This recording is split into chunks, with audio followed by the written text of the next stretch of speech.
I believe that God chose Paul to be an apostle, not just to preach the gospel to the Jews, but to the Gentiles as well, and for several reasons. First, he was a Roman citizen.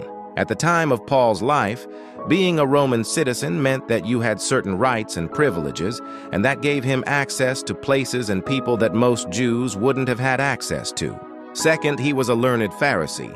He studied under Gamaliel, one of the top religious scholars of his day, and he knew the scriptures like the back of his hand.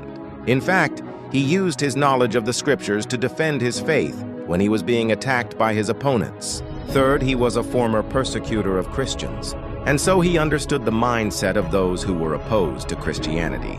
And he used that knowledge to reach people from all walks of life. Fourth, his conversion experience was dramatic and undeniable. He was a man who went from being a religious zealot to being a prisoner of conscience to being an apostle of Jesus Christ. And that gave him a unique perspective and credibility that other apostles didn't have. And so it was this combination of factors that made Paul such an effective messenger of God's grace and such a vital figure in the spread of Christianity throughout the Roman world.